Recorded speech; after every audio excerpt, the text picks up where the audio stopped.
Prerrogativa não é direito, é garantia. É garantia da sociedade, da cidadã e do cidadão. O livre exercício da advocacia é uma garantia a advogadas e advogados de poder defender os direitos da sociedade. A OAB Campinas trabalha de forma intransigente na proteção e defesa das prerrogativas profissionais. Trabalho mantido de forma remota ou presencial, atendemos, diligenciamos, instruímos e relatamos casos para dar todo o suporte necessário ao dia a dia dos profissionais. OAB Campinas, por uma advocacia forte e valorizada.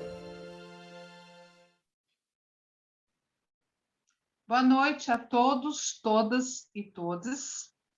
Muito obrigada pela presença de todos nesse momento e todos os demais que vão assistir depois também nossa palestra, que será gravada e depois disponibilizada no YouTube da OAB Campinas para que todos possam acessar. Gostaria de agradecer a presença do nosso presidente, Dr. Daniel Glixten, que irá fazer a nossa abertura, a presença da Pilar Aciarra, que é membro da Comissão da Mulher Advogada da OAB Campinas, e quem muito nos honra, o nosso palestrante, Dr. César Cabelo, que irá ministrar uma palestra excepcional para vocês e já é um grande parceiro tanto da comissão quanto da OAB Campinas. Quero agradecer nesse momento o apoio da OAB São Paulo, através do presidente Caio Augusto, que nos proporciona passar para vocês, dividir com vocês conhecimento, essa palestra excepcional, assim como todo o ciclo foi, e poder cada vez mais compartilhar conhecimento, porque conhecimento salva vidas, conhecimento nos une, e conhecimento, acima de tudo, faz com que nós possamos progredir cada vez mais e nos ajudarmos sempre. Quero agradecer também as nossas superpoderosas, as nossas meninas da OAB Campinas, agradecendo especialmente a Andressa, que está aqui conosco, a Carol e a Miriam, por todo o apoio, toda a estrutura, sem a qual nós também não poderíamos chegar até vocês. Quero agradecer a Pilar, que é membro efetiva da Comissão da Mulher Advogada da OAB Campinas, que fez o vídeo convite pela palestra de hoje, e quero agradecer também os estudantes que estão aqui, aos munícipes que estão aqui e todos os demais que verão essa palestra futuramente. Sem mais delongas, passo a palavra para o nosso presidente, Daniel Glixten, para fazer as aberturas. Muito boa noite. Obrigado, Fábia. Obrigado pela oportunidade de participar da abertura desse evento. Agradeço a você, a toda a comissão, pelo brilhante trabalho que tem feito na Comissão da Mulher Advogada, trabalho constante de valorização da mulher, proteção, enfim, de dar à mulher e à mulher advogada todo o suporte necessário que a comissão pode oferecer pela nossa OAB Campinas. Parabéns a você, Fábio, a sua comissão, por essa realização, esse ciclo do Outubro Rosa. Dr. César Cabelo, também um querido amigo e um parceiro constante aqui da OAB Campinas. Tive a oportunidade de conhecê-lo num evento da prefeitura e acabamos estreitando o relacionamento, e realmente uma das maiores autoridades no assunto, e vem hoje nos brindar com lições e informações importantíssimas sobre esse tema que é fundamental para todos, não só para a mulher. Então, quero agradecer ao Dr. César mais uma vez pela honrosa presença na subseção de Campinas, agradecer às meninas, ao Danilo também, que nos dão todo o suporte aqui, os colaboradores e funcionários da OAB Campinas, e a todos aqueles que estão aqui acompanhando a palestra, nos assistindo, que seja uma noite repleta de intensos debates. Eu peço desculpas por ter que me ausentar, porque tenho agora um outro compromisso, mas fiz questão de entrar para participar da abertura desse evento. Também cumprimentar a Pilar, que está aqui, agradecer o seu trabalho, a sua dedicação. Muito obrigado a todas e todos. Fábia, muito obrigado e uma boa palestra. Obrigado, doutor César. Gratidão, Daniel, por todo o apoio. Agradecendo imensamente toda a diretoria da OAB Campinas, na sua pessoa, e nós só tivemos todo esse apoio, nós só podemos realizar as palestras, as nossas ações dentro da OAB Campinas, como Comissão da Mulher, assim como principalmente as nossas ações sociais com as munícipes de Campinas, graças ao apoio incondicional da diretoria da OAB Campinas, o que eu faço agradecimento ao nosso presidente, Daniel Blinks. Quero agradecer nesse momento também a participação e o apoio e o convite da nossa Pilar Estiarra, que é uma das membros mais antigas da Comissão da Mulher Advogada, está conosco, é sempre muito participativa, tanto nos nossos eventos de OAB, palestras, quanto nos nossos eventos sociais com os munícipes. Então, eu gostaria de ouvir algumas palavras da Pilar. Boa noite. Tudo bem, Fábia? Tudo bem, doutor? Vocês conseguem me ouvir? Sim, ouvimos bem. Estamos ouvindo. Tudo... Ah, então tá bom. Boa noite a todos. Boa noite, doutor Daniel. Fábia, faz muito tempo que nós não nos vemos, mas estamos sempre em contato, porque o objetivo é o mesmo, né? Doutor César, meus cumprimentos, meus respeitos ao senhor. Certa feita, na comissão mesmo, num Outubro Rosa, nós tivemos a participação do senhor e a sua palestra foi de suma importância, porque o pouco que eu aprendi, eu orientei. E a partir daí a gente vai buscando mais conhecimentos e vai orientando as mulheres, tanto em situação de risco, como aquelas que não estão em situação de risco, mas que não correm atrás, né? Como nós, por exemplo, a gente orienta e muitas vezes esquece da gente. Mas eu lembro que essa palestra de um Outubro Rosa, acho que foi de 2019 ou 2018, não lembro, foi essencial, e foi sobre câncer de mama mesmo. E foi uma coisa assim, muito especial, justamente porque deu subsídio para a gente passar adiante ensinamentos importantes e ter fundamentos e argumentos para passar para as mulheres a importância de ficar numa fila para fazer uma mamografia gratuita, né? A gente sabe que tem uma filinha, mas a gente consegue os fundamentos necessários para convencimento das pessoas que precisam, né? Então, doutor, seja muito bem-vindo. Doutor Daniel, obrigada pelas palavras. E, de minha parte, nós podemos iniciar. Sejam todos bem-vindos.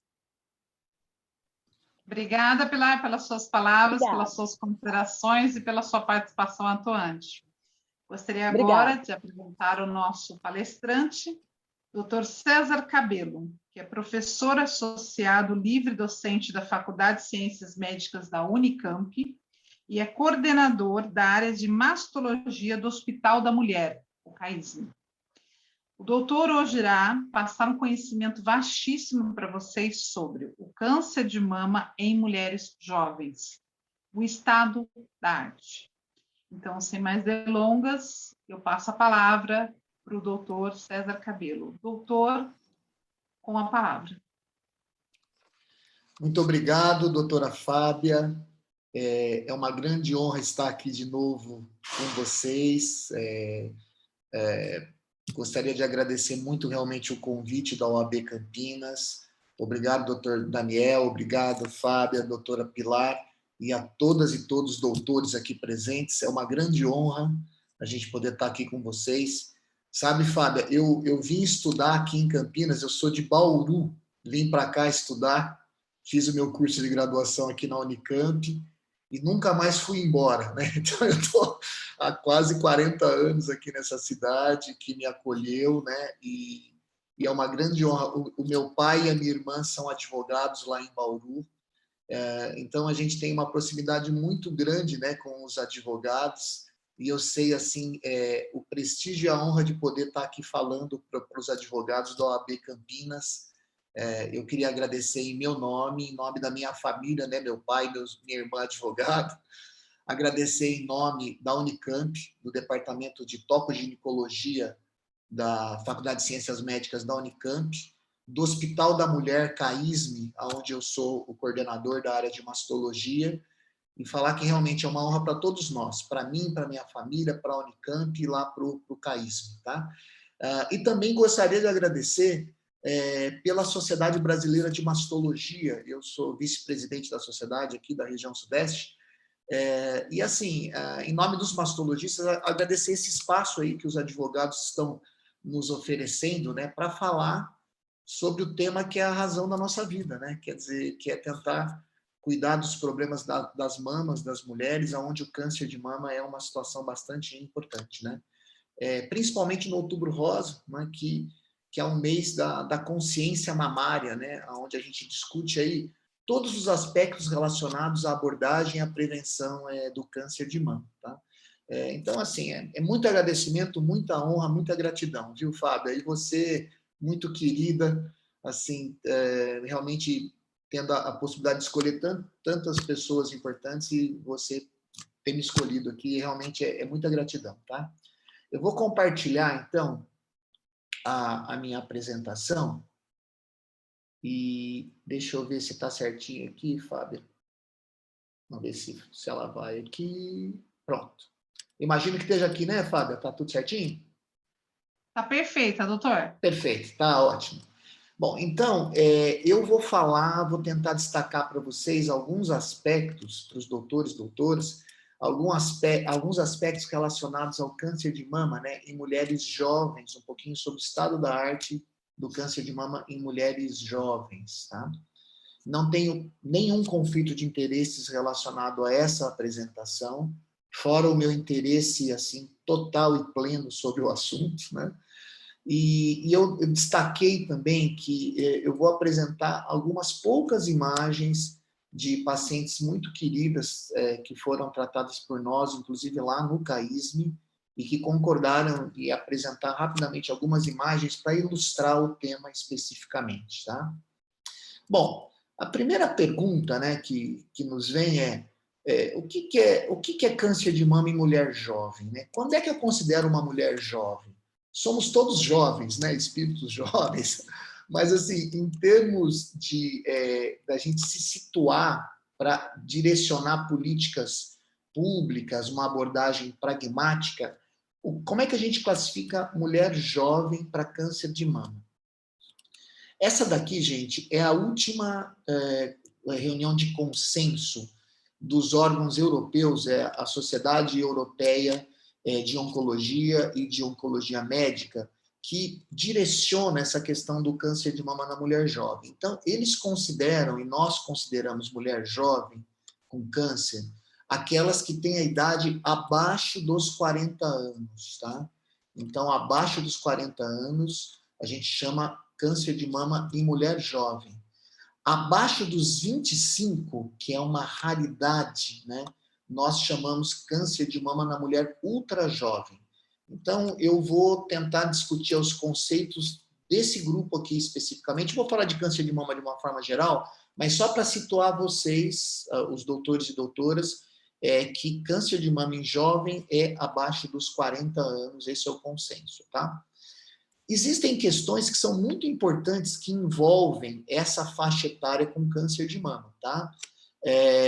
São tumores que tendem a ser mais agressivos nas mulheres jovens, apesar da mulher mais jovem, né, ela teoricamente tem uma maior condição de saúde, né, o tecido é mais jovem, mas quando um câncer se desenvolve numa mulher jovem, existe algum probleminha ali, né, genético, herdado ou intrínseco do próprio meio ambiente que acaba gerando esse processo oncológico. Então, são tumores mais agressivos. Existe uma associação com hereditariedade.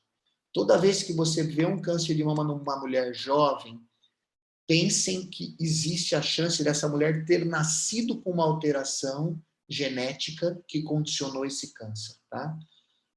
Eu vou mostrar para vocês qual a frequência disso. Existe um problema sério. A gente fala de Outubro Rosa, né, Fábia? A gente já pensa na mamografia, no rastreamento, no diagnóstico precoce. As mulheres com menos de 40 anos, de uma forma geral, elas estão fora dos programas de rastreamento, tá? Então, já de cara, a gente já cria essa dificuldade do diagnóstico precoce para essas faixas etárias. Uma menina abaixo dos 40 anos, frequentemente faz uso de contracepção. E o método muito utilizado são as pílulas anticoncepcionais e os métodos hormonais.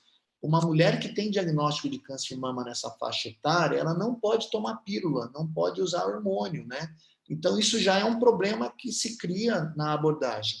E, por fim, as mulheres nessa faixa etária, muitas vezes ainda querem ter filhos, né? Algumas ainda não tiveram, passaram a vida aí se engajando no trabalho, ativas na sua profissão, e às vezes deixam ou atrasam a gestação, e daí às vezes se deparam com câncer de mama sem ter filho.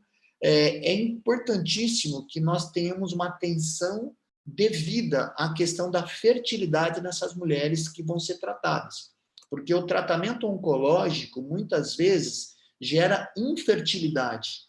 Então, é um direito dessas mulheres terem uma orientação e lançarem mão de métodos para manter a fertilidade, mesmo na situação com câncer de mama, tá? Olha, só para situar vocês em relação eu não consigo deixar de falar sobre um pouco de epidemiologia do câncer de mama. Esses dados aqui, de incidência e mortalidade, são os últimos dados mundiais que nós temos. Essa é a última publicação, mais recente, tá? É uma publicação de 2021, relacionada a 2020, tá? São os dados do Globocan. E o que essas duas pizzas aqui estão mostrando para a gente, tá? Nessa pizza incidência, vocês estão vendo aqui, olha, que isoladamente o câncer de mama representa 25% dos casos de câncer nas mulheres do mundo. Ele é o primeiro colocado em termos de câncer de mama no mundo, independente da faixa etária, tá? Então, olha só a importância. Se eu levar em conta todas as faixas etárias, a menina de 6 meses até 98 anos, o câncer de mama, globalmente, é o mais incidente. E é o que mais mata também. Então, ele é o primeiro colocado, esses são os dados mais atuais, tá? É o primeiro colocado em incidência e em mortalidade na população feminina do mundo. Aqui só exclui-se o câncer de pele não melanoma, que são tumores que têm uma agressividade menor, que geralmente não geram morte nas mulheres, tá? Então, excluindo-se câncer de pele não melanoma, o câncer de mama é o mais frequente e o que mais mata as mulheres no mundo, tá? Essa tabela grandona aqui, eu já vou colocar o que eu quero aqui nessa tabela, é só para mostrar para vocês o seguinte, ainda essa publicação aí do Globocan, são 2 milhões, mais de 2 milhões de casos novos para 2020 de câncer de mama no mundo, tá? Essa proporção anual, ela se mantém nas últimas décadas. A gente tem mais que 2 milhões de casos novos no mundo de câncer de mama, tá? Então, para vocês terem uma dimensão de que realmente é um problema global, né? Tanto de incidência quanto de mortalidade, que gera realmente uma série de repercussões em todos os aspectos da vida das sociedades, tá? Esses dados são os últimos dados do Brasil, tá? Vocês já conhecem. Também no Brasil, o câncer de mama é o primeiro colocado entre os cânceres nas mulheres, excluindo-se pele não melanoma. A expectativa para 2020, o INCA, ele sempre publica a cada 2 anos, tá? Então, essa é a última publicação. A expectativa para o ano passado era de mais de 66 mil casos novos, né? Correspondendo a quase 30% dos cânceres nas mulheres brasileiras, tá? Em relação ao câncer de mama, tá bom? Vocês estão vendo aqui, ó, ganha de tudo, né? O câncer de mama, tá? E em relação à mortalidade, tem vários dados interessantes. Eu destaquei esse trabalho, que é de 2015, mas ele é muito atual ainda, tá? É uma publicação de colegas brasileiros que fazem uma correlação que eu acho muito importante. Aqui se faz uma avaliação de uma correlação entre o índice de desenvolvimento humano e variação de mortalidade no nosso país. De uma forma geral, no Brasil, a mortalidade ela só vem crescendo, infelizmente, na maior parte, nas maiores regiões, na maior quantidade de regiões do nosso país, tá?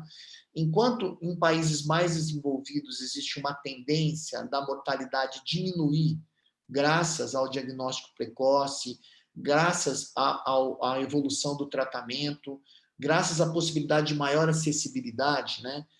No Brasil, existe uma relação direta entre mortalidade e acessibilidade, ou mesmo questões relacionadas a questões sociais, né? Então, esse trabalho, ele usa como parâmetro o IDH, o Índice de Desenvolvimento Humano, e faz uma correlação entre variações de mortalidade. Olha só que interessante, né, para a gente sentir a disparidade. Vocês estão vendo, Distrito Federal e São Paulo tem uma diminuição, uma variação negativa de mortalidade, ou seja, está se morrendo menos de câncer de mama, e são os lugares onde a gente tem o maior IDH do país. Enquanto eu vou para baixo aqui, ó, por exemplo, Maranhão, a gente tem um aumento da mortalidade por câncer de mama associado a um IDH menor, tá? Então, claramente, né, isso aqui é para representar no nosso país, que na maior parte das regiões do nosso país, a mortalidade está aumentando, existe uma relação direta com questões relacionadas a questões sociais e à acessibilidade, provavelmente, né, da melhor forma de saúde relacionada ao câncer de mama, tá? Eu vou chegar em dados assim mais próximos ainda da gente. Opa, espera um pouquinho. Deixa eu ver aqui o que aconteceu. A minha tela aqui sumiu um pouquinho, desculpa. Tá bom. Voltou aqui, né? Voltou, né, Fabiana? Na verdade, para a gente, ela não sumiu, não. Perdão, ela tinha saído. Perdão, então, tá bom. Então, ó. Então, aqui, olha, eu vou mostrar um outro dado para vocês. Eu falei do Brasil, agora eu vou falar do estado de São Paulo, tá? Esses dados aqui são dados muito interessantes em relação ao estado de São Paulo, baseado no IBGE, tá? São dados sobre o estado de São Paulo. Essa publicação do grupo lá da Unicamp, a professora Djama Vale, a primeira a autora correspondente desse artigo. Esse artigo, ele faz uma avaliação da variação de mortalidade por câncer de mama dos anos 2000 até 2017, avaliando raça, tá? Então, o que é negativo aqui nessa curva em cima são as mulheres brancas e aqui embaixo são as mulheres negras, tá? O que esse gráfico está mostrando é o seguinte: no estado de São Paulo, que é o estado mais rico do país, as mulheres brancas estão tendo uma diminuição de mortalidade por câncer de mama. No entanto, as negras estão tendo um aumento na mortalidade por câncer de mama, tá? Então, aquele primeiro gráfico que eu mostrei para vocês era o Brasil fazendo uma correlação entre acesso, né, usando o parâmetro IDH, e agora eu estou vendo raça no nosso país, tá? No nosso estado, perdão, estado de São Paulo. Observem aqui, as negras estão tendo um aumento na mortalidade, tá? E aqui é feita uma correlação não só em relação à raça, aqui em cima são as brancas, aqui são as negras, mas faixas etárias, tá? Como o nosso trabalho é sobre mulheres mais jovens, a colega, o grupo de pesquisadores não conseguiram ver o grupo abaixo de 40, só viram a partir de 40, tá? Mas, assim, as negras vão mal em qualquer faixa etária a partir dos 40 anos, em termos de mortalidade. Enquanto as mulheres brancas só vão bem no estado de São Paulo, tá? Então, olha só, um panorama do que está acontecendo no nosso país e no nosso estado em termos de mortalidade. Esses são dados bastante atuais, viu gente? É o que existe de mais atual em relação ao comportamento de mortalidade do mundo, do Brasil e do estado de São Paulo, que eu quis mostrar para vocês. E, assim, chamar atenção para essas disparidades aí, né, raciais e sociais, né, tanto no país quanto no nosso estado, tá? Esse outro estudo, que também fala um pouco sobre epidemiologia, que também é um estudo brasileiro, tá? Mostra dados que são interessantes, e eu vou destacar um pouquinho em relação à questão do comportamento das doenças no país e das faixas etárias. Isso aqui é um estudo que foi publicado recentemente também, foi em 2019, foi um grande estudo brasileiro, tá? Uma coorte brasileira, E olha só que interessante, 12% das mulheres no Brasil caem naquele grupo de mulheres jovens, abaixo dos 40 anos, tá? Que foi aquele critério que eu falei para vocês. Então, olha só, cerca de 90% não se enquadram dentro do grupo, né? 88% não se enquadram do grupo de mulheres jovens, tá? Então, esse é um dado interessante em relação à distribuição do nosso país, tá? Isto não é igual no resto do mundo, tá? Eu vou falar para vocês. O Brasil, assim como os países em desenvolvimento no mundo, né, como na América Latina, a gente tem uma quantidade maior de jovens do que nos outros lugares, tá? Enquanto na Europa, nos Estados Unidos, nós temos por volta de 5 a 6% de casos novos, de casos de mulheres abaixo dos 40, no Brasil a gente tem entre 10 a 15%, tá? É quase o dobro. É um fenômeno ainda não muito bem explicado no Brasil e nos países em desenvolvimento, tá? Bom, um outro dado interessante, que não é muito bom também, né, gente, é a proporção de tumores avançados. Cerca de 80% dos casos de câncer de mama no Brasil, baseado nesse estudo aí, que é uma grande coorte, um grande estudo brasileiro, são de tumores maiores do que 2 centímetros, estádio 2 e 3, tá? Então, 12% de jovens e 80% de cânceres mais avançados, infelizmente, no nosso país, tá? Bom, e eu vou falar um pouco do CAISM. E o CAISM, né, que está aqui do nosso lado, que é onde eu trabalho, né? Chegando até o nosso espaço aqui, o microcosmo, região de Campinas e região metropolitana de Campinas. Vocês sabem, né? O SUS de Campinas, né? O Campinas é um centro da DRS-7, né? Que corresponde a cerca de 40 e poucas cidades na nossa região, e os serviços que corroboram, que cuidam do câncer de mama, independente da faixa etária, existe todo um sistema fechado, né? Então, Campinas é um centro de referência dessa grande região aqui, que corresponde ao que a gente chama de DRS-7, tá? Mais de 90% dos casos de câncer de mama públicos na nossa região são tratados lá no CAISM, onde a gente trabalha, tá? E lá bate mais ou menos com o que eu mostrei para vocês do estudo Amazonas para o Brasil. 70% dos tumores são mais avançados, só 30% são iniciais, né? Eu falei que no Brasil, 20%, Campinas está um pouco melhor aqui, né? Mas ainda não é muito bom, né? Se você for avaliar, por exemplo, em boa parte dos países desenvolvidos da Europa, isso aqui é o inverso, 80% é estádio 0 e 1, tumores iniciais, enquanto só 20% são tumores mais avançados, né? Então, a gente tem muito que andar ainda. E aqui, a faixa etária, tá? 33% dos casos aqui do CAISM são mulheres abaixo dos 50 anos, tá? E 10% abaixo dos 40. Eu mostrei o dado brasileiro lá de 12, Campinas 10, tá? Então, é mais ou menos a mesma coisa. É muito. 10% abaixo dos 40 anos são muitos casos, tá, gente? Isso vocês imaginam num universo aí de 66 mil casos novos no Brasil, né, para 2020, é uma população gigante de mulheres, né, que você tem que pensar em anticoncepção, em preservação de fertilidade, em deslocamento, parada de trabalho, questões genéticas, né, muita coisa envolvida nesse grupo, né, de mulheres jovens, tá? E como eu falei para vocês, aqui eu estou comparando os dados americanos em relação a essa população mais jovens, e aqui do estado de São Paulo, enquanto lá a gente tem mais ou menos aí 4 a 5% de mulheres jovens, no estado de São Paulo, como falei para vocês, como no Brasil, cerca de 10 a 12, 15%, e abaixo de 50 anos é quase 40%. Então, muitos jovens com câncer no Brasil, é um fenômeno mundial. Essa pizza que eu já devo ter apresentado anteriormente para vocês, é uma pizza que compara câncer de mama em países desenvolvidos e em países em desenvolvimento.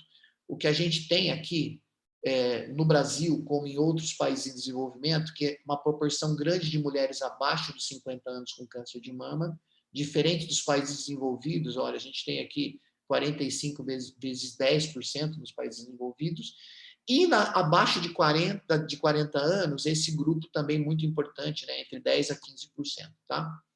Bom, então, situei o problema do mundo, coloquei a frequência do câncer de mama em mulheres jovens e defini o que é mulher jovem para vocês e qual é o padrão brasileiro em relação a isso. Então, eu vou falar por que esses tumores são mais agressivos, tá? Bem, estudo brasileiro também, vou falar dados do Brasil para a gente ter noção do que está acontecendo no nosso país. O câncer de mama, vocês estão vendo aqui, olha, letra A, estadiamento clínico do câncer de mama em mulheres com 40 anos ou menos, ou acima de 40 anos. Aqui, ele usava o conceito incorporando 40 anos, tá? Mas dá para a gente ter uma ideia. O que acontece nesses tumores? São tumores mais avançados, vocês estão vendo aqui uma maior proporção de estádio 3 e 4 em relação ao outro grupo, ó, enquanto acima de 5, 25, aqui 37, tá? Então, esse grupo de jovens tem tumores mais avançados, dados brasileiros, tá? Grau do tumor maior, isso determina maior agressividade. O grau do tumor é definido em grau 1, 2 e 3, o 3 é o pior. A proporção de 3 é maior em mulheres jovens do que na mulheres acima dos 40 anos, tá? E em termos de tamanho do tumor também, os tamanhos de tumor em relação ao T são maiores nas pacientes menores de 40 anos, tá? Uma das causas é pelo aquilo que eu falei anteriormente. Não existe um programa de rastreamento em jovem. Quando a mulher nota o tumor, aquela mama mais densa, mais jovem, os tumores costumam ser maiores, né? A mulher abaixo dos 40 não tem programa de mamografia, existe uma atenção menor em relação ao câncer de mama. Então, veja bem, uma das justificativas desse tipo de aula é deixar as mulheres atentas que mesmo jovens podem ter câncer de mama, tá? E 10 a 15% é uma proporção considerável, né? Então, atenção, né? Se você é brasileira, está aqui, mora no nosso país, no estado de São Paulo, Campinas, saiba que os casos de câncer de mama em jovens representam 12% da nossa população. Isso é importante, tá? E são tumores mais agressivos, tá? Esse é um outro dado que também norteia essa questão da agressividade, é uma comparação do câncer de mama em relação a risco, né? Em relação às faixas etárias. Esse aqui é o grupo de mulheres abaixo dos 40, as mulheres jovens. Olha, tá vendo essa coluna vermelha? Isso aqui corresponde a prognóstico de mulheres, risco, né? De mulheres em termos de mortalidade, mesmo com axila negativa, tá? São tumores mais agressivos, comparando com as outras faixas etárias, tá? Norteando esse comentário de maior agressividade nesses casos. E aqui é um outro gráfico sobre comparando as faixas etárias, né? E sobrevida das pacientes com câncer de mama versus faixa etária. Esse vermelhinho aqui é abaixo de 40, tá? A taxa de mortalidade em mulheres abaixo dos 40 está quase próxima das mulheres que têm câncer de mama acima dos 80, tá? Ou seja, são tumores agressivos, tá? É importante essa questão toda relacionada à agressividade. Um outro detalhe em cima desse grupo do estudo Amazonas, tá? Uma proporção grande de mulheres com jovens, né, abaixo dos 40 anos ou igual a 40 anos, que são submetidas à mastectomia, ó, tá? Porque os tumores são maiores, né, com diagnóstico mais tardio, e você tem uma maior proporção de mastectomia do que as mulheres acima dos 40 anos, tá? Ou seja, são parâmetros, né, que norteiam essa questão da maior agressividade nas mulheres mais jovens, tá? Em relação ao segundo parâmetro, alto risco para hereditariedade. O que é isso, né, quando a gente fala... comumente eu vejo as pessoas falando, né, os médicos, todos, né, toda a comunidade, a gente fala, não, será que o câncer é genético? Né? Ele é genético ou não é genético, doutor? Né? Veja bem, a resposta é a seguinte, todo câncer é genético. Ele pode ser ou não hereditário. Porque você pode, quando você tem um câncer, por exemplo, na mama, é importante que tenha alguma alteração ali do ambiente genético daquela célula para você desenvolver um câncer. Agora, essa alteração, você pode ter nascido com ela, ou você pode ter adquirido essa alteração por questões relacionadas ao meio ambiente, coisas tóxicas, estilo de vida. Isso gera alteração do ambiente local. Mas você pode ter dado dos pais também uma alteração, e isso é hereditário. Então, todo hereditário é genético, nem todo genético é hereditário, tá? Então, basicamente é isso. Isso daqui, gente, olha, é um comportamento de câncer de mama hereditário. Isso aqui a gente chama de heredograma, né? Para os humanos a gente chama heredograma, né? Quando você fala em animais você chama de pedigree, né? Mas o termo correto é heredograma. A bolinha são as mulheres, os quadradinhos são os homens, aqui são os casamentos, aqui são os filhos que geram, né? Então, por exemplo, essa menina aqui, ó, né? É uma menina que tem a mãe com câncer de mama aos 35 anos, a tia materna com câncer de mama e ovário aos 43, a mãe com câncer de mama aos 49 e a avó com câncer de mama aos 51, né?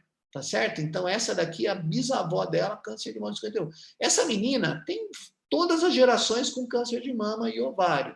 De cara, não precisa ser nenhum catedrático para ver que essa menina é alto risco, tá?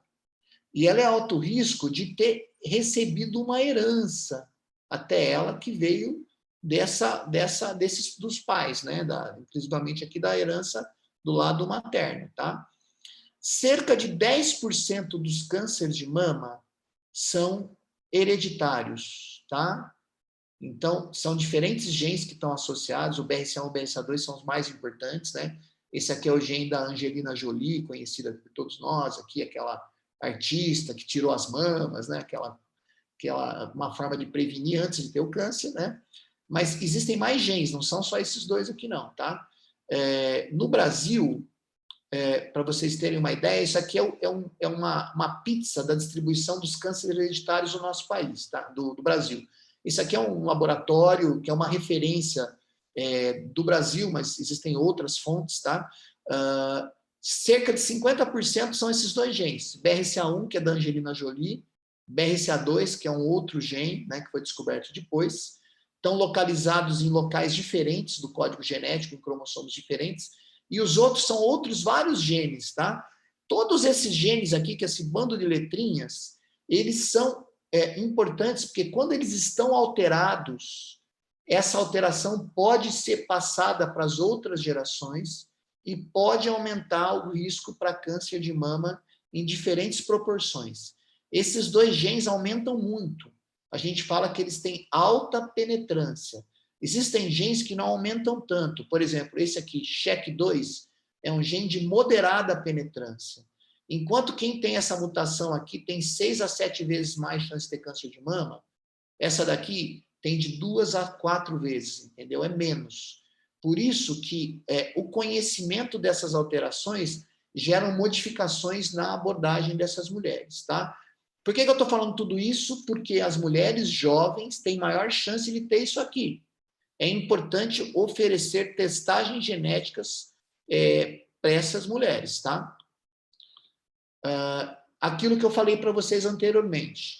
Quando você tem uma alteração hereditária, as células vêm dos pais. Então, se você fizer um teste genético do sangue, da célula da boca, em qualquer lugar, todas vão ter alteração genética. Então, a gente chama de alteração germinativa. Esse é o teste genético que você faz para avaliar o risco de hereditariedade, né? Agora, quando você tem a célula só da mama alterada, é uma alteração que foi gerada pelo meio ambiente. É genético, mas não é hereditário. Então, isso aqui são testes para fazer o tratamento da pessoa, tá? Então, essa é a diferença. Todo câncer de mama é genético, mas nem sempre ele é hereditário, tá? Bom, mulher com câncer de mama abaixo dos 40 tem que ser testada, tem que se pensar na possibilidade de ter alteração genética, tá? É um outro problema bastante importante para essa população. Esse gráfico aqui, olha, correlaciona no subtipo de câncer de mama triplo negativo, que é um tipo agressivo de câncer de mama, tá? A chance da mulher ter uma alteração genética, tá? Então, olha aqui, só para mostrar para vocês. Se a mulher tem 40 anos ou menos, né? E ela tem, por exemplo, a mãe com câncer de mama, imagina essa circunstância. Doutor, eu tenho 40 anos e a minha mãe teve câncer eu tenho um câncer de mama triplo negativo. E minha mãe teve câncer de mama com 50. A chance de você ter uma mutação, essa menina, tá, é de 60%. Tá? À medida que a idade vai ficando menor, as curvas vão ficando mais para cima. Ó. Uma menina de 30 anos, 80% das vezes ela vai ter câncer de mama, se ela tiver um câncer triplo negativo com a mãe com câncer de mama. Enquanto que uma mulher com 60 anos, olha aqui a chance disso acontecer, é bem menos, vocês estão vendo, tá? Então, essa curva é para ilustrar que as jovens têm uma relação muito grande com alterações hereditárias, tá? Por que eu falo isso e eu gosto de frisar numa aula como essa? Porque toda a comunidade tem que estar atenta, viu, Fábia? Todo mundo tem que estar atento a isso. Câncer de mama em jovens na família precisa pensar na possibilidade de hereditariedade. E para você ter certeza disso, você tem que lançar a mão dos exames genéticos, tá? E isso é importante para as outras pessoas da família, para o entorno, para mães, para as mães, para os pais, para os filhos, para os irmãos, né? Isso pode mudar a forma de prevenção dessas mulheres, tá? Quando a gente fala sobre Outubro Rosa, o foco do Outubro Rosa é prevenção e consciência mamária.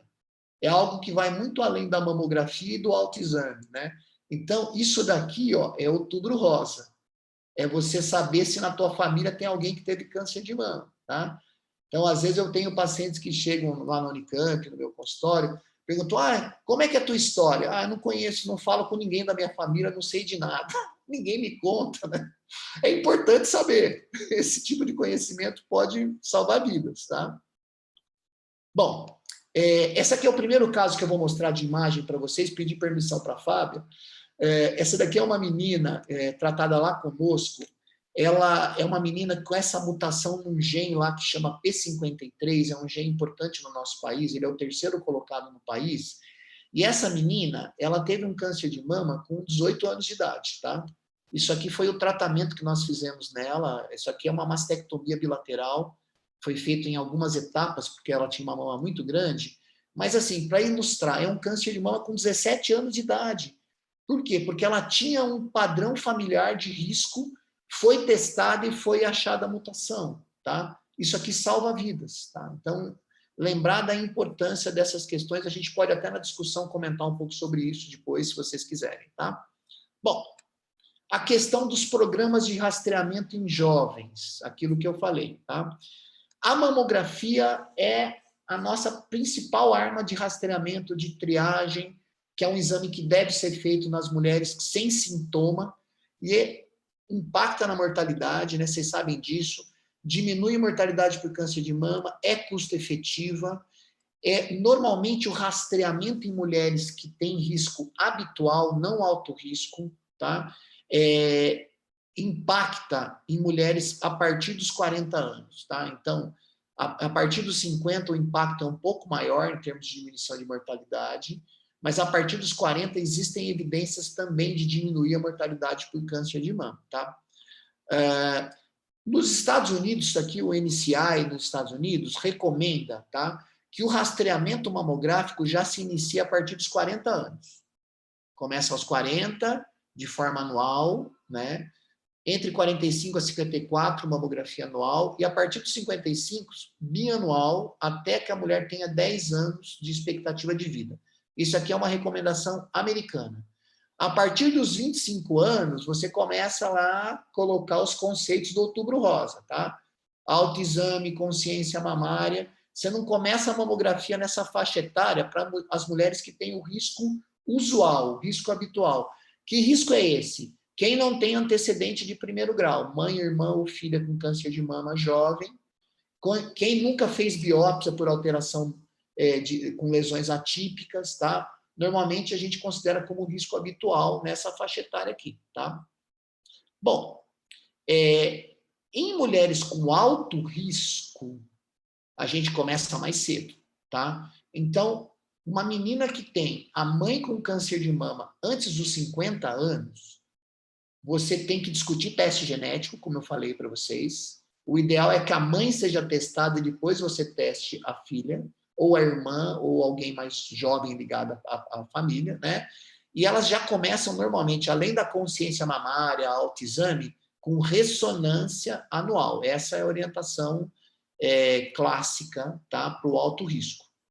A partir dos 30, você incorpora a mamografia também, tá? Nossa, a mamografia com 30 anos, sim, se o risco for alto, clínico.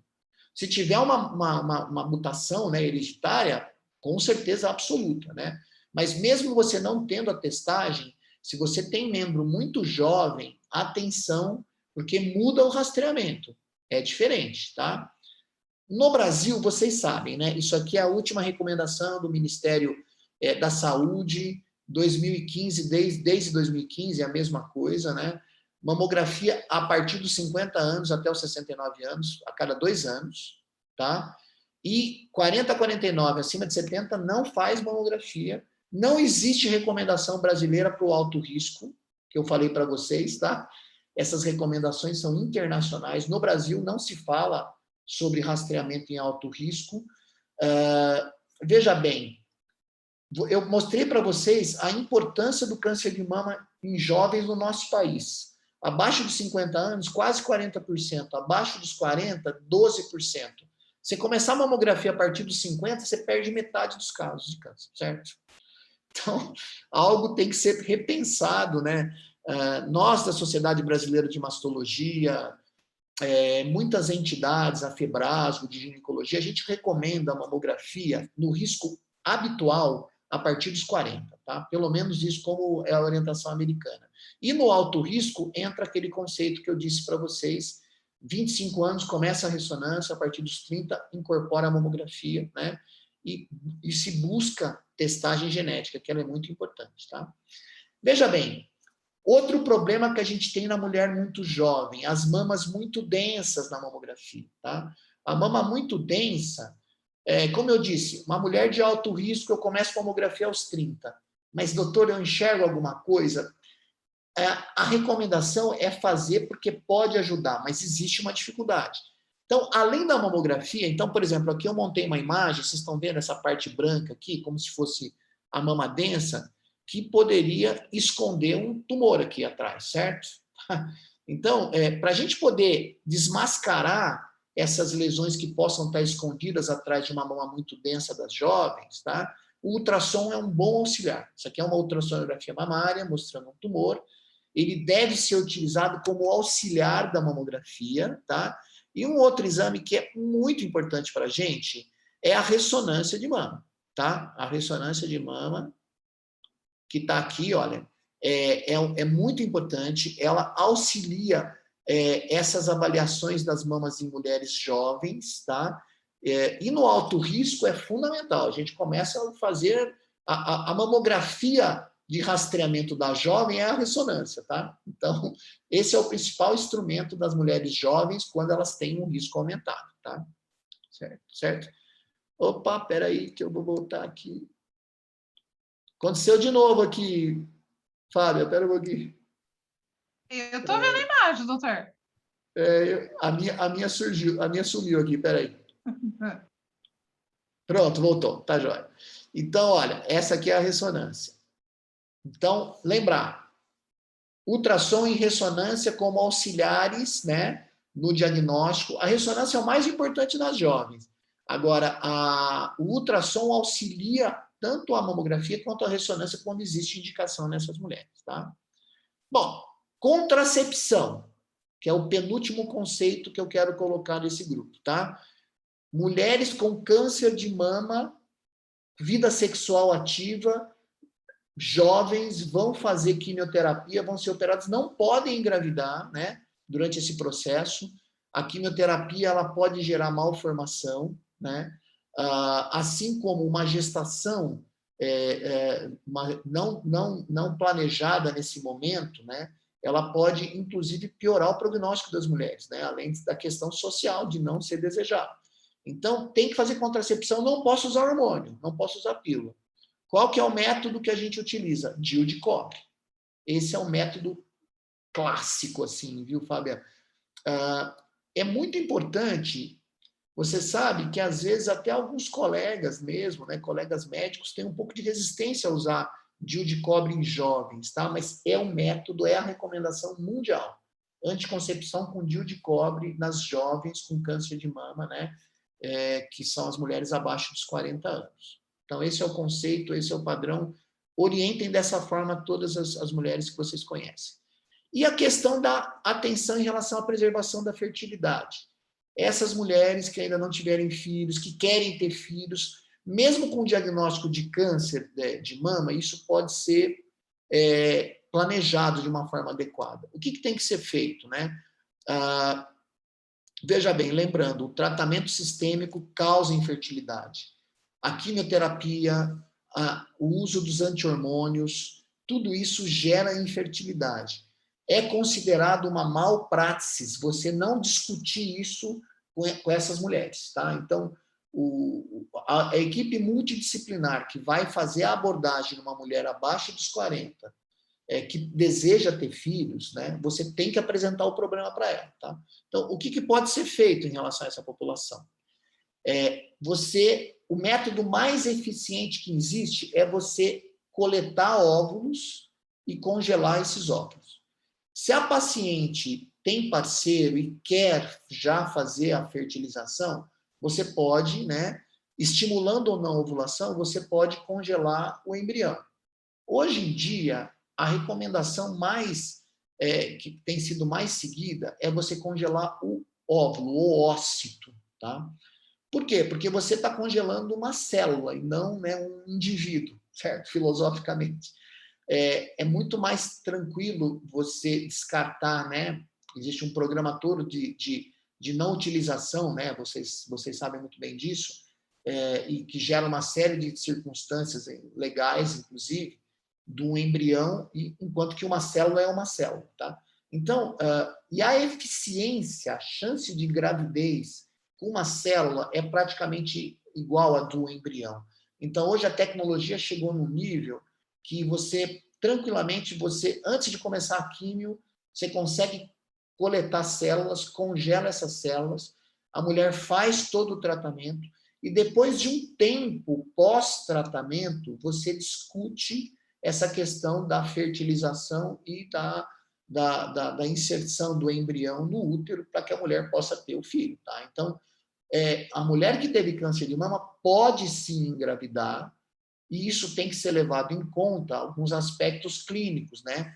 Como é que é o câncer dela, o grau de agressividade, o tempo que tem que se esperar. Existem trabalhos que norteiam essas recomendações, né? Vocês sabem como tudo na vida, as pessoas são diferentes, os tumores são diferentes, as situações são diferentes. Mas, sim, é factível se ter filho depois do tratamento do câncer de mama, tá? Essa daqui é uma segunda imagem que eu mostro para vocês. Essa menina aqui, maravilhosa, foi uma menina que, tratada lá conosco, era uma paciente muito jovem, na época ela tinha 25 anos, quando ela teve o câncer de mama, com uma mutação no gene associado à BRCA1. Lembra que eu falei? Nessa idade, quase 80% das mulheres têm câncer, têm mutação, né? Ela acabou fazendo uma mastectomia bilateral. Depois de 6 anos do fim do tratamento, olha aqui a barrigudinha que teve o neném, tá? Então, é possível, é importante que seja pensado nisso no momento da abordagem das mulheres jovens, tá? E você consegue, sim, gestações com saúde, tanto do concepto quanto da mulher, desde que você faça todo um planejamento, e esse planejamento, ele sempre leva em conta uma equipe multidisciplinar, né? É fundamental que você trabalhe, né, junto para que você consiga os melhores resultados possíveis, tá? Então, isso aqui é a minha última, quase que uma conclusão daquela reunião de consenso, que é o seguinte: você tem que estar atento àqueles subitens, né, de agressividade, questões genéticas, a questão do rastreamento, da contracepção e da preservação da infertilidade, mas é assim, a gente sempre tem que tentar usar o padrão de atenção de tratamento nessas mulheres, evitar tratamentos excessivos desnecessários, né? Apesar de tumores mais agressivos, a gente não precisa ficar tirando a mama de todas essas mulheres, não, entendeu? Você consegue fazer um tratamento que seja adequado, com serenidade, para que você consiga realmente manter a qualidade de vida das mulheres, que isso é fundamental. E uma coisa importante, além de todo o grupo multidisciplinar envolvido, esse grupo da advocacy, os grupos de apoio são fundamentais para qualquer faixa etária, mas para as meninas é fundamental, tá? Então, você ter a possibilidade de ter mulheres, né, que vivenciaram o mesmo problema na tua faixa etária, ele é fundamental. Todas as entidades mundiais que norteiam a abordagem do câncer de mama fortemente recomendam que no grupo de mulheres jovens você tenha grupos de apoio de jovens para estar conversando, dividindo as experiências, né? E ajudando, né, a abordagem dessa doença nessa faixa da vida, né? Onde as mulheres são tão cheias de vida, mas ainda estão no processo de adquirir sabedoria, né? Vocês sabem, por melhor que seja os aspectos cognitivos, a inteligência, a sabedoria precisa de tempo, né? A gente precisa de tempo. E, às vezes, nesse momento, a gente precisa de gente para estar dividindo, conversando com essas meninas, né? E aprendendo juntos, né? Que esse é o caminho da nossa abordagem, tá? Muito obrigado, foi uma grande honra. Eu vou estar à disposição, viu, Fábio? Ele está discutindo com vocês aí esse tema que é tão importante, tá? Obrigado. Estou interrompendo aqui meu compartilhamento. Doutor. Foi incrível, foi incrível. Estou com várias dúvidas, vários questionamentos. E eu gostaria, antes de voltar novamente com o senhor, eu gostaria de chamar, nesse momento que está participando da nossa mesa virtual também, a Mariana Baroni, que é uma pessoa incrível, ímpar, como eu comentei com o senhor, que é presidente da Comissão de Direito Civil e que trouxe também uma palestra falando sobre as DVAs das mulheres em estado terminal de câncer. Então, eu acho que, para iniciar com ela, com chave de ouro. Então, Mariana, com você a palavra. Fábia, muito obrigada pelas palavras, muito mais em razão da nossa amizade do que qualquer outra coisa.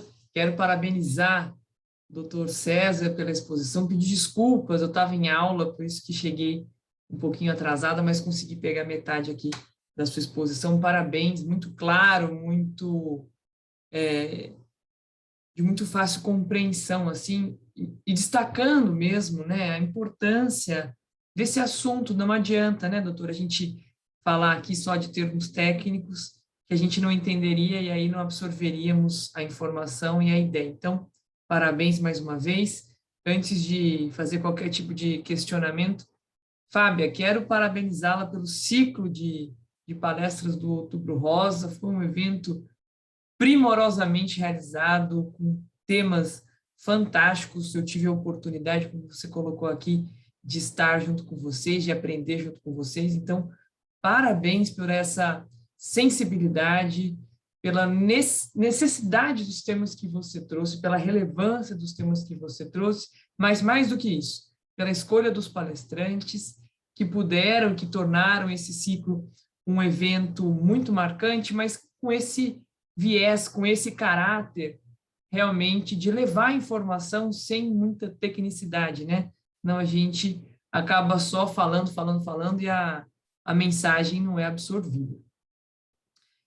Doutor César, depois eu quero saber o que o senhor acha sobre as diretivas antecipadas de vontade com relação às pacientes, de forma geral, né, mas aqui fazendo o recorte para as pacientes com câncer de mama em estágio terminal, que foi o tema da exposição que eu fiz, mas voltada para o direito, claro, e queria te ouvir, sendo médico, né, se você sente que, se o doutor sente que há uma tranquilidade do médico em agir baseado numa diretiva antecipada de vontade hoje, se não, se isso ainda é um terreno cinzento para a medicina e assim por diante.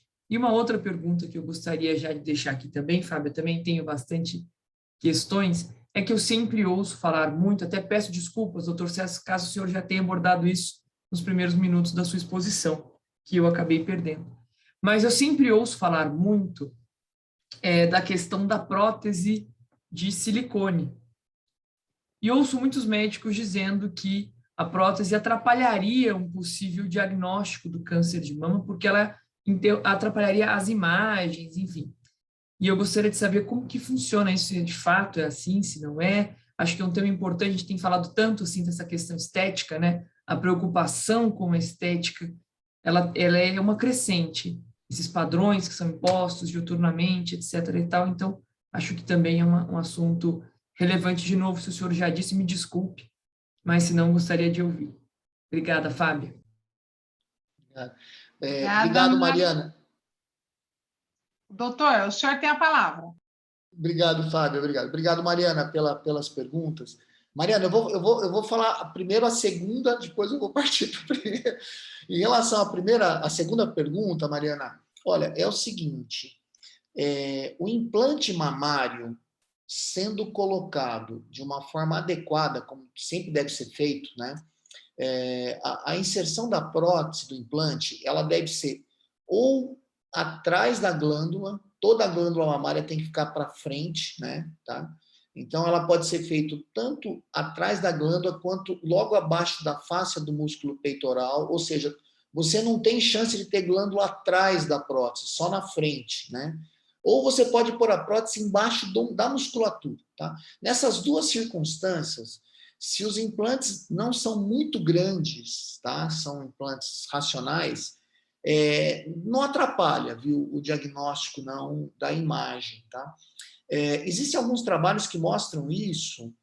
Tem um trabalho, Mariana, assim, mais ou menos de uns 15 anos atrás, que avaliou essa questão do quanto isso poderia impactar, e eles compararam mulheres que tiveram câncer de mama com prótese e fizeram um estudo comparando com sem prótese. O que eles observaram?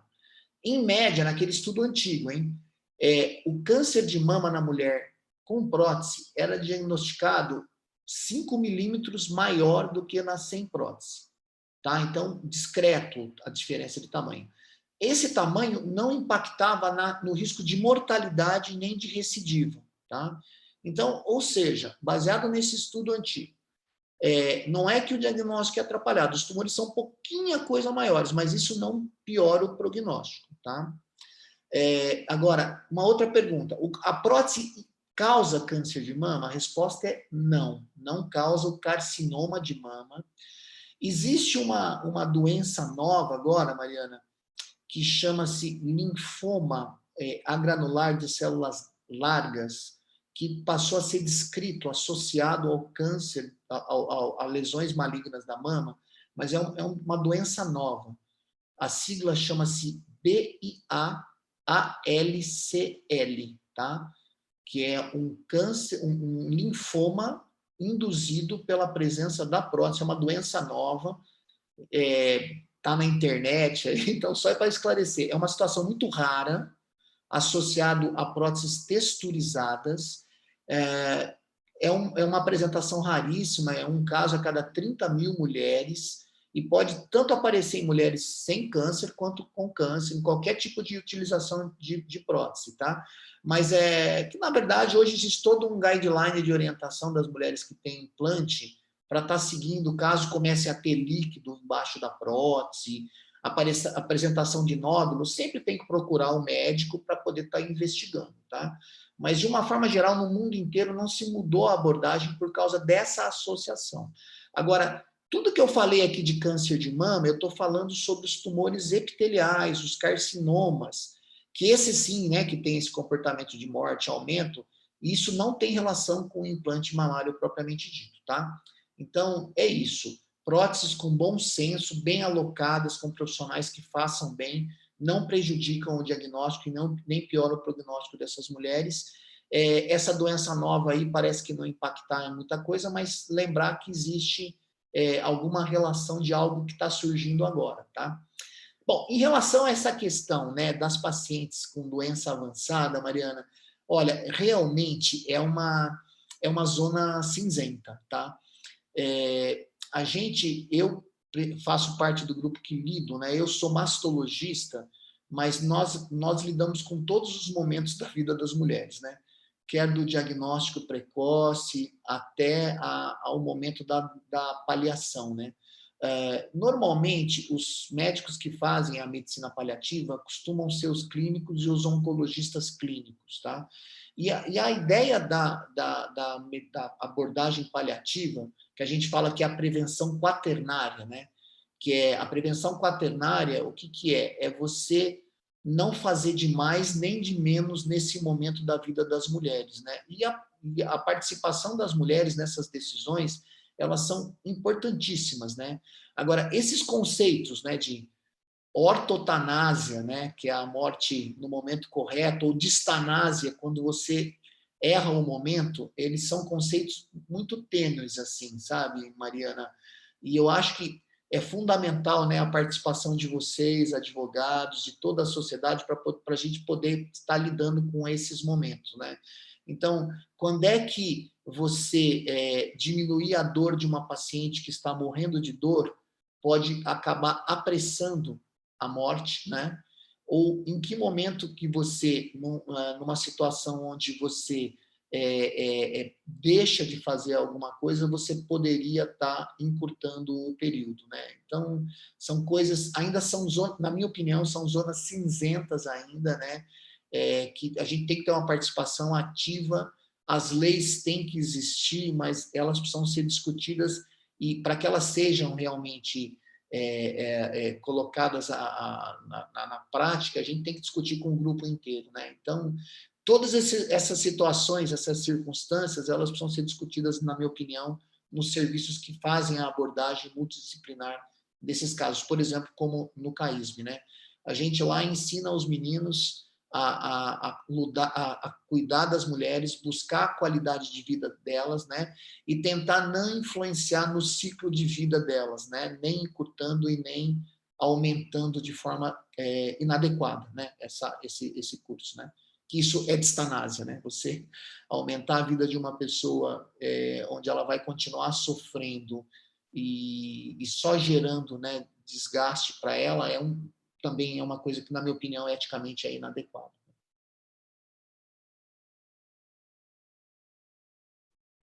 Agradeço, eu não sei se eu te doutor. respondi. Mari. Respondeu sim, doutor. Muito obrigada pela sua colocação. Obrigada, Mari. Obrigada, doutor. Pilar, você tem algum questionamento para o doutor? Tenho sim, Fabi. A minha pergunta é se existe alguma estatística de recidiva nessas mulheres até 40 anos. Existe sim, viu, Pilar?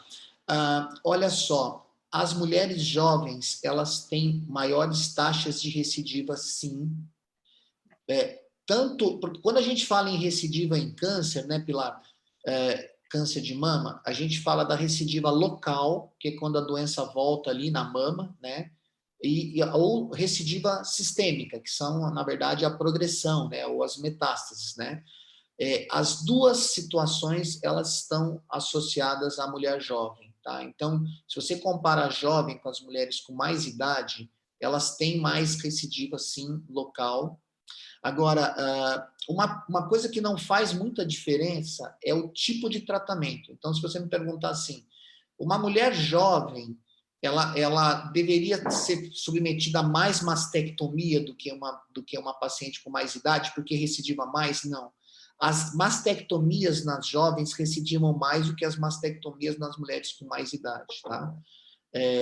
O que a gente faz para diminuir essas taxas de recidiva? Frequentemente, as mulheres mais jovens costumam ter mais tratamento, tá? Então, é muito difícil, via de regra, uma mulher jovem, é difícil fugir da quimioterapia, tá? Isso pode acontecer, mas menos frequentemente ela foge da quimioterapia. Quando o tumor é hormônio positivo, com frequência, você usa anti-hormônio e muitas vezes induz menopausa nessas mulheres, porque você acaba buscando tratamentos mais agressivos para minimizar essas maiores taxas de recorrência, tanto na cirurgia conservadora, tanto na mastectomia. Tanto as recidivas locais quanto as recidivas à distância, tá? A idade jovem, viu, Pilar, é um fator por si só, independente de pior prognóstico. Tá aí o desafio, né? A gente não exagerar, mas também não deixar de fazer o melhor tratamento, né? Hoje em dia é muito frequente a gente fazer tudo, né? Químio, eu detesto falar esse termo, as pacientes detestam, mas é o termo que a gente utiliza, castração, né? Castração, que essa castração não precisa ser cirúrgica, você dá remédio para fazer o ovário parar de funcionar, ou às vezes tem que tirar o ovário, mas assim, isso por vezes gera, né, uma pior qualidade de vida, pela químio, pela castração, pelos tratamentos, mas é o nome do jogo, né? Pilar? Oi, Fábia. Doutora, o senhor comentou na exposição que, nossa, é difícil de eu fazer a pergunta. Peraí. Eu ia fazer uma pergunta, deixa eu formular, Fabi, passa para outra, que eu já volto. Então, doutor, quem vai perguntar para o senhor agora sou eu. O senhor comentou sobre as mulheres jovens, sobre a incidência, principalmente de ser caráter hereditário, já que o câncer, de uma certa forma, ele é uma alteração genética para todos. Aí eu pergunto, doutor, muitas mulheres, principalmente das condições mais precárias da sociedade, em sua maioria as mulheres pardas, negras, tem uma incidência muito grande a jovens de câncer, como o senhor mesmo explanou. Muitas delas associam, eu vejo pelos grupos, ou até pela procura, quando elas comentam conosco, elas associam o câncer de mama nelas ao uso excessivo do anticoncepcional e não ao aspecto hereditário. E muitas delas param de tomar o anticoncepcional. E tem parceiros que também não usam preservativos.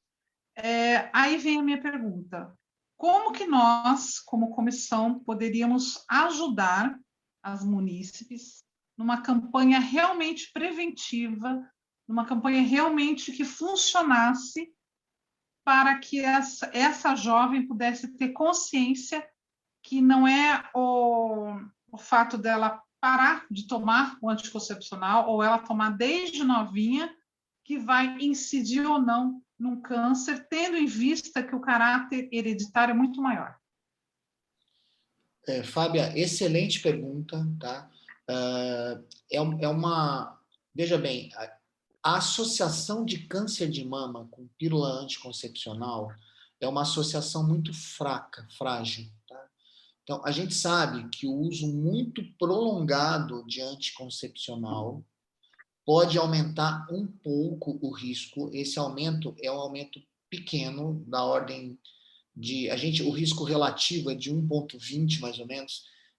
Isso impacta pouco, e esse impacto é para as mulheres com mais idade. Então, uma menina que começa a tomar, que toma 30 anos de pílula, tá?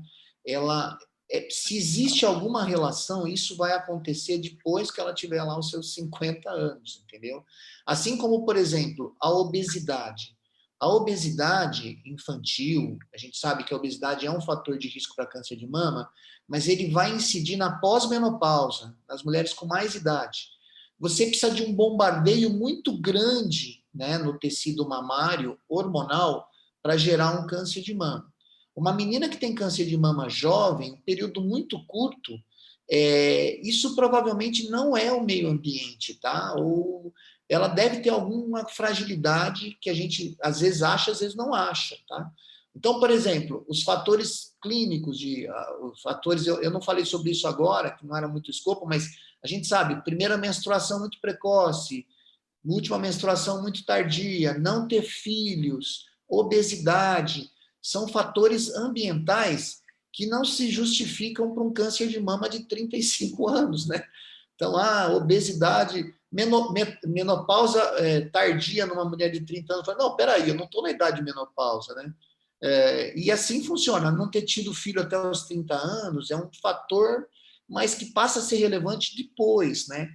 Então, eu diria o seguinte, a pílula anticoncepcional, ela tem um papel social muito importante, né? O anticoncepcional, o hormonal, diminui câncer de ovário, diminui câncer de colo de útero, né? Gestações indesejadas. Então, eu não acho que para as jovens, né, a interrupção da anticoncepção hormonal ela é um dado importante, a menos que você tenha, sim, detectado uma mutação ou que seja uma família de muito, muito, muito risco mesmo, tá? Daí isso tem que ser levado em conta, mas essas populações, né, Fábia, eu acho que um papel importante, né, de vocês que pegam na massa, orientam as mulheres, é, primeiro, chamar atenção para essa questão familiar nessas populações, aquilo que eu falei. Você sabe, Fábia, tem um professor que eu tive a honra de conhecer, o professor Henry Lynch, que é um dos maiores geneticistas do mundo, né? Que discutia teste genético e tudo mais. Uma vez eu vi ele numa aula falando o seguinte, ele falou assim, olha, eu ando o mundo inteiro falando para as pessoas perguntarem sobre o antecedente na família, tá? Eu não falo sobre teste genético, quanto custa, né? Então, a gente pode começar a discutir aqui, não, todo mundo tem que testar, né? Eu acho que antes de testar, as pessoas precisam perguntar na família, tá? Então, esse conhecimento, ele é fundamental, ele deve ser, assim, difundido, sabe, Fábia? Isso é uma coisa importante. Agora, quando existe esse antecedente, procurem a unidade básica de saúde, procurem os ginecologistas e vamos tentar montar essas clínicas de alto risco, como eu tenho lá no CAISM. A gente tem um ambulatório de alto risco para essas meninas, sem doença, para a gente tentar ver o que pode ser feito para essa população, tá?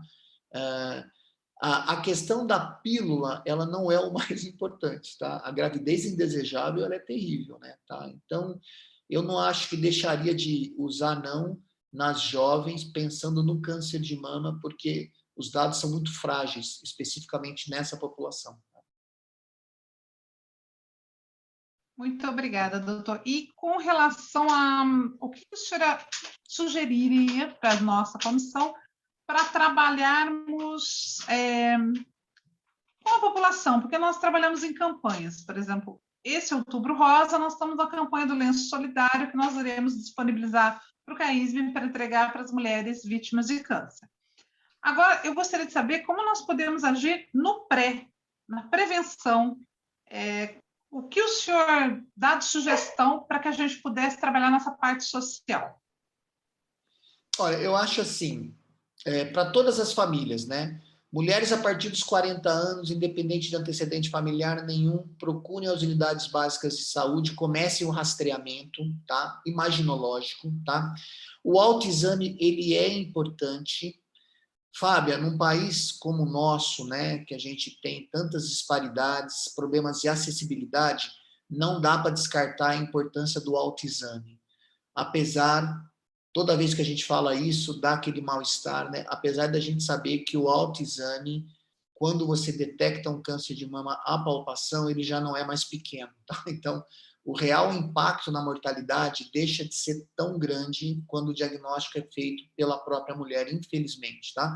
Mas, assim, a gente faz aquilo que é possível. Nos países onde a gente não consegue ter um rastreamento bem organizado, então tem que falar assim, faça autoexame.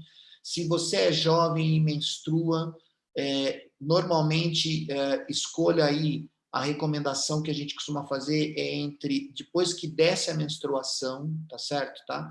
Entre o 8º até 14º dia, faça o seu autoexame, como todos os guidelines recomendam. Nas mulheres na pós-menopausa, escolha um dia do mês, faça o autoexame como deve ser feito. A partir dos 40 anos, procure realmente fazer o rastreamento mamográfico. E se você é jovem, saiba o que está acontecendo na sua família sobre câncer. Não só de mama. As síndromes genéticas, aquela foto daquela menina lá, que eu mostrei para vocês de 17 anos, ela tinha vários casos de câncer, não só mama na família. Então, conheça a sua família. Caso você detecte uma concentração de cânceres na sua família, conte para o médico, procure assistência, procure se informar porque pode ser que você faça parte de um grupo que vai ter que ter um rastreamento específico. Agora, fora isso, né, para as mulheres com mais idade, é fundamental, né? Tentar manter o peso, atividade física, alimentação bem equilibrada, não beber, né? Tá? Ou beber muito pouco, que são fatores, assim, sabidamente relacionados também ao câncer de mama, tá? Obrigada, doutora. Agora, puxando para a minha sardinha particular, eu sou adotiva e eu acredito que muitas mulheres são, e nós não sabemos o nosso histórico, certo? No caso, o ideal seria a partir de que idade e o que nós deveríamos fazer para procurar saber, já que nós não temos o histórico para ter como referência. Esse é um critério de testagem, Fábia, teste genético, tá? Então, inclusive, você sabe, né, que infelizmente o SUS não paga teste genético, não está no rol do SUS, testagem genética, tá? Mas está no rol da ANS algumas circunstâncias, que é a Agência Nacional de Saúde Suplementar, para os planos de saúde, né? E na ANS, desconhecimento sobre os pais, né, é um dos critérios de testagem, tá? Então, teoricamente, o convênio deveria pagar uma testagem germinativa para situações assim como a sua, tá? Então, é um dos critérios de testagem. Mesmo em mulheres saudáveis, você testar quando você não tem esse conhecimento sobre o antecedente familiar. A gente até usa, e eu falo mais, viu, Fábia, não é só situações assim, famílias muito pequenas, tá? Então, eu sou filho único, o meu pai e minha mãe são filhos únicos, testa, que você, entendeu? Você não conhece. Ou desconhece totalmente o destino da família, é um dos critérios de testagem também, tá? Agora, quando eu falo sobre testes, sabe, Fábia, Mariana, Pilar, todo mundo que está aqui, o teste genético não é um teste de gravidez que é positivo ou negativo, ele tem que ser interpretado. E uma outra coisa que é fundamental, né, Fábio, é fácil eu falar assim, testa, né? Mas você já fala assim, peraí, o que eu vou fazer com esse resultado? Será que eu não vou ficar depressiva, né, com o resultado? É muito importante que se converse com algum profissional sobre o teste antes do teste. A gente chama isso de aconselhamento genético. O aconselhamento genético, ele tem 3 fases. A fase pré-teste, onde a gente conversa, explica se tem indicação, antecipa o que vai acontecer com o resultado do teste. Daí tem o teste e depois tem o pós-teste. O pós-teste, você com aquele resultado, você resgata o que foi falado antes do teste e você começa a discutir na família quem mais vai ser testado, tá? Então, imagina lá, antes da Angelina Jolie, né, pensar em fazer a testagem, eu acredito que tenham discutido com ela quais seriam as repercussões, né? Se vai para uma cirurgia profilática, se vai ter que tirar os ovários, se vai poder repor hormônio, entendeu? Como é que vai ser as relações familiares em relação à questão das abordagens, e daí depois, né, como é que faz funcionar a testagem dos filhos, você está entendendo? Tudo isso é muito importante que seja conversado antes, e infelizmente, Fábia, é um tipo de serviço ainda muito restrito no nosso país, tá? Não só na saúde pública, mas na saúde privada, tá? Então, a oncogenética é um capítulo em crescimento, né? E aonde não existem muitos profissionais assim que realmente, em número mesmo, tá? Consigam fazer a cobertura da população necessária, né, da nossa cidade, do nosso estado, do nosso país, tá? Entendeu? Isso é um fenômeno mundial, tá? Mas é isso, vamos procurar conhecimento, buscar para que a gente possa ter a melhor abordagem possível. Faz parte do Outubro Rosa esse tipo de conhecimento, que é consciência mamária. Os ingleses chamam de breast awareness, né, que é consciência mamária. E faz parte disso também, esse conhecimento é importante. Obrigada, doutor. Doutora, a Pilar, que é membro da minha comissão, fez uma pergunta que ela colocou que ela teve tem um histórico de câncer na família. Seria interessante fazer esse teste genético. Inclusive, ela foi mãe aos 21 anos. Sim. quando você escolhe alguém na família para testar, sempre que possível, quando existe isso, né, você deve testar quem teve câncer na família e a pessoa mais jovem possível. Então, você imagina assim uma família, olha, a minha mãe teve câncer de mama com 50, minha irmã teve com 30. Eu testo a minha irmã primeiro. Caso eu ache uma alteração na minha irmã, né, eu já testo as pessoas saudáveis, testo a minha mãe, daí começo a testar a família, entendeu? Por quê? Quanto mais jovem a pessoa, eu mostrei isso na aula, maior a chance de você achar a alteração genética, tá?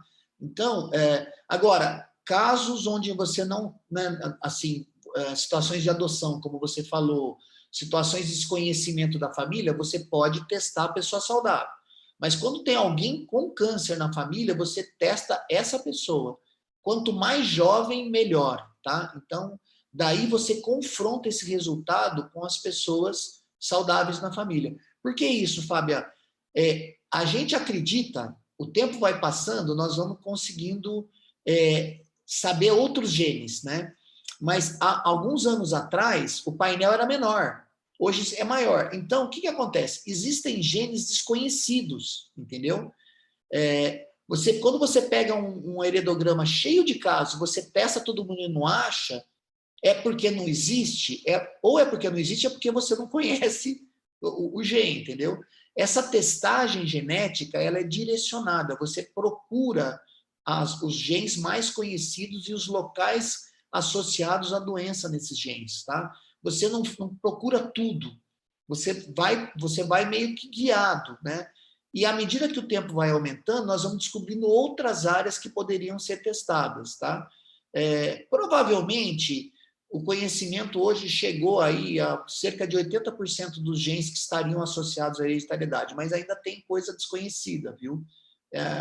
Por isso que é mais importante, como eu falei do professor Lynch, você saber a história da família do que o teste. O teste ele é um instrumento do que você observa no antecedente familiar. Ou seja, gente, vamos perguntar, vamos conhecer a família, se isso é possível, porque esse conhecimento salva vidas, tá? Doutor, praticamente todo o lema do ciclo inteiro do Outubro Rosa, embora tenha sido trazido várias temáticas relevantes, chocantes, impactantes, todas foram ditas essa frase, que conhecimento salva vidas. E é exatamente isso. Muito obrigada pelas suas respostas. Pilar, você gostaria de fazer uma pergunta? Fábia, já foi respondido o que eu queria perguntar para ele, mas a Thaís queria fazer uma pergunta. Acho que é a Priscila. Priscila, isso mesmo. Perdão. Eu pedi para ela escrever a pergunta dela. Peraí, deixa eu ela ver. escreveu. Ela colocou. Tá em cima. Ela gostaria de saber se o SUS disponibiliza todos os medicamentos para tratamento. Olha, obrigado pela pergunta, Priscila. Veja bem, não. Não, para o tratamento do câncer de mama, né? A resposta é não. Não disponibiliza. Mas eu diria o seguinte, o SUS, ele sempre anda um pouco atrás daquilo que vai sendo feito pelos órgãos que vão liberando as drogas, tá? Às vezes a gente tem um delay, tá? A gente tem um delay em relação às modalidades de tratamento. À medida que o tratamento vai tendo os trabalhos que realmente demonstram eficiência, né? Vocês sabem, toda droga que entra, ela passa por uma avaliação pública, depois ela passa pelos órgãos que norteiam até que seja realmente liberado, né? Pela Anvisa, pela ANS, para que a gente possa empregar e incorporar nos rolos, tá? Então, infelizmente, não, mas faz parte, né, de toda a sociedade, de toda a comunidade. Isso, assim, eu me coloco assim também como um papel importante por a gente estar, né, na faculdade, de tentar trazer as coisas que sejam importantes para que a gente faça a discussão e que sejam empregados aquilo que são importantes, né? Então, na minha área, a gente sabe, né? O FDA libera algumas coisas nos Estados Unidos, às vezes demora 5 a 7 anos para que serem liberados. Outros andam mais rapidamente, né? Mas é isso. Infelizmente, não são todas as drogas, todas as coisas liberadas, mas o que é importante acaba sendo liberado, tá? Agora, uma coisa que é muito importante, viu, Priscila, em relação a essa questão do tratamento, a gente hoje está vivendo um momento do tratamento do câncer de mama onde as pacientes com doença muito avançada, a gente tem conseguido aumentar muito a vida com qualidade dessas mulheres, e essas drogas novas, né, elas cada vez custam muito mais caro, né? Infelizmente, os tratamentos assim mais de última geração, principalmente para doença avançada, que trazem, sim, benefício, né, em termos de tempo de vida com qualidade, tem custado cada vez mais caro e são drogas cada vez mais difíceis de terem biosimilares e genéricos, né? Então, eu imagino que tudo isso tenha que ser levado em conta quando você coloca no rol do SUS, né? Apesar das pessoas terem o direito, mas eu acho que imagino que tudo isso seja contado. Por isso que, assim, volta aos princípios do Outubro Rosa, né? Quanto mais a gente fazer o diagnóstico precoce, a gente criar uma consciência mamária, quanto menos a gente ter atrasos nas etapas do tratamento, né? Do sintoma, do diagnóstico, do início do tratamento, menos necessidade desses tratamentos caríssimos que a gente tem aí, né? E que não tenha dúvida, é muito melhor o diagnóstico precoce, um não atraso no tratamento, né, em termos de custo e de vantagens para mulheres, do que você gastar uma fortuna num tratamento na doença avançada, tá? Todo mundo tem que ser tratado, mas o foco do não atraso é fundamental. Infelizmente, ainda, Priscila, e todas as doutoras que estão aqui presentes, né, a gente ainda tem muito delay, muito atraso nas etapas do tratamento. E isso é importante que as mulheres fiquem atentas, tá? A gente não pode aceitar demorar 6 meses para, de um diagnóstico, começar o tratamento do câncer, né? Isso é impossível que seja feito dessa forma, tá? Isso tem que ser cobrado no SUS, isso tem que ser cobrado da abordagem da saúde pública. Eu acho que, numa escala de valores, isso primeiro e daí depois as drogas de última geração, na minha opinião, né? Na minha concepção. Obrigada, doutora. Eu acredito que respondeu o questionamento da Priscila. E eu gostaria de fazer um outro questionamento que tem muito a ver com o que nós estávamos conversando na sala. Ela agradeceu. Doutor, com relação à pandemia, como isso impactou o câncer de mama? Terrível, viu? Na verdade, Fábia, a gente teve quase que metade, né, dos exames de mamografia que deveriam ter sido feitos, né? Então a gente tem alguns trabalhos nacionais agora mostrando isso, o declínio, né, que teve na abordagem, por exemplo, no DataSUS em relação à mamografia, tá? A gente não tem dados ainda efetivos em relação à questão do impacto no tamanho do tumor diagnosticado, tudo, né? Porque a gente vai saber logo, mas eu acredito que vai ter impacto. Existem já estudos mundiais mostrando uma tendência de maior mortalidade no mundo do câncer de mama, tudo por causa do atraso no diagnóstico, porque o que acontece? Alguns serviços, por exemplo, nos Estados Unidos, passaram a ser lançados assim guidelines, protocolos das mulheres não fazendo os exames de imagem, né? Então, as clínicas de imagem foram fechadas. Nos Estados Unidos, a maior parte das clínicas de imagem estão dentro dos hospitais, que eram os locais onde as pessoas tinham que sair correndo, né, para não se contaminar. Então, o que aconteceu? E isso acabou sendo feito no mundo inteiro. As clínicas de imagem pararam de funcionar, quer no serviço público, no serviço privado, e isso gerou uma queda dos exames de imagem, do rastreamento. E eu acredito que, infelizmente, a gente vai ter aí nos próximos anos dados não muito bons em termos de mortalidade. E a expectativa é que depois isso se recupere no tempo, tá? Obrigada, doutor. Doutor, eu agradeço imensamente o senhor gostaria de passar para minhas colegas de mesa, se elas têm mais algum questionamento ou gostariam de algumas considerações. Mari, Pilar? Fábia, eu queria só realmente dizer que o encerramento com a palestra do Dr. César foi um encerramento com chave de ouro. Parabenizar você mais uma vez e a sua comissão pela realização de um evento tão necessário como esse. A sensibilidade com que você conduz esses temas, essas palestras, é o que faz, com toda certeza, o diferencial. Então, fica aqui o meu registro de parabéns, a minha admiração pelo serviço, pelo trabalho da comissão de vocês. Quero dizer que vocês podem contar comigo sempre, com a Comissão de Direito Civil também. Quero parabenizar mais uma vez o Dr. César pela exposição tão clara, com uma linguagem fácil, acessível, que realmente permite que a gente tenha acesso, como eu disse, ao conteúdo, absorva o conteúdo, né? Não só estamos aqui ouvindo, mas como estamos aqui absorvendo. A Fabi muito bem questionou o que a gente pode fazer enquanto operadores do direito, enquanto mulheres, enquanto membros de comissão da OAB, o que a gente pode fazer para ajudar outras mulheres, ajudar a sociedade, ajudar outras advogadas, e esse papel eu acho que é fundamental, é para isso que nós temos a nossa OAB aqui. Então, quero parabenizar a todos vocês, dizer que é um prazer, uma honra estar aqui e aprender com vocês mais uma vez. Obrigada, viu, Fábio? Mariana, muito obrigado, Mari.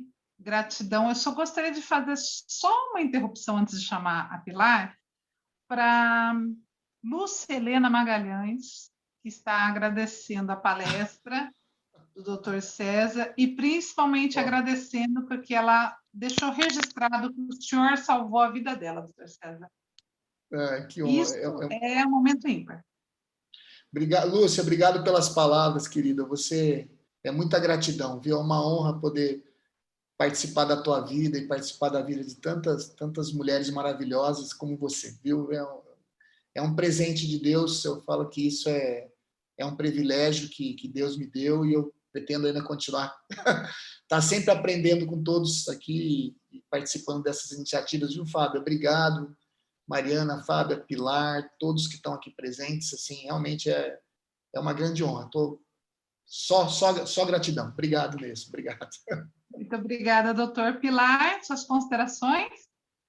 Fábia, eu só queria agradecer ao doutor pela exposição sensacional que ele faz. Ele tem uma facilidade, uma fluência que parece que nós já dominamos o assunto, né? E com relação ao restante, não há mais o que acrescentar. A doutora Mariana, ela falou o essencial, falou lindamente, eu acho que ela fechou com chave de ouro. Então, a palavra está com você, amiga. Obrigada, Pilar. Obrigada, Mari, pela gentileza. Concordo com a Pilar. Você foi extremamente gentil com a comissão, com o doutor César. Minha gratidão. E agora eu quero fazer minha gratidão especial a todos que participaram, os que ainda irão assistir, a Priscila, a Lúcia, que dividiram seus questionamentos, a Lúcia que dividiu o seu momento íntimo. Isso foi muito bom. É muito bom a gente saber que a gente faz a diferença, né, doutor? Isso é fundamental. Agradeço a Samanta, agradeço a Thaís, que também são membros da comissão, a Andressa Macan, que também está aqui. E, doutor, eu agradeço a sua generosidade, a sua disponibilidade de sempre estar parceiro com a AB Campinas, Comissão da Mulher Advogada. Agradeço imensamente a forma como o senhor tratou com tanta gentileza, cuidado, uma linguagem acessível a todos nós, como bem falou a Mari, nós saímos, e a Pilar, nós saímos como se estivéssemos sendo conhecedoras do assunto, porque o senhor fez com que nós pudéssemos absorver esse conhecimento. Foi um momento ímpar, foi muito importante para mim. Estamos fechando esse ciclo do Outubro Rosa 2021 com chave de ouro. Minha gratidão, acima de tudo, por esse momento. Muito obrigado, gente. Honra estar com vocês aqui. E, se Deus quiser, estamos juntos aí, né? Nos próximos muitos e muitos outubros juntos aí. Lembrando que outubro é o ano inteiro, né, Fábio? O ano inteiro é outubro, Pois né? é, Outubro doutor, rosa. pois Isso é, aí. doutor. É. Pode ter certeza que, de alguma forma, nós vamos ainda trazer o senhor no Outubro Rosa, em outras oportunidades.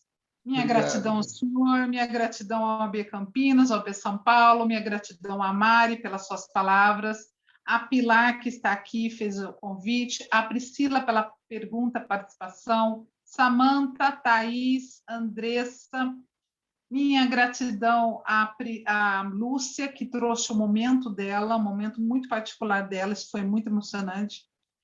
E, doutor, só agradecer. Meus parabéns, o senhor fechou o nosso ciclo com chave de ouro. Gratidão, gratidão mesmo. Muito obrigada. Beijo, gente. Fiquem com Deus. Boa noite a todos e a todas e a todos. Muito obrigada. Gratidão, gente. Gratidão. Boa noite. Tchau, tchau, gente. Tchau, gente. Tchau, tchau. Um abraço. Boa noite para todo mundo. Muito obrigada.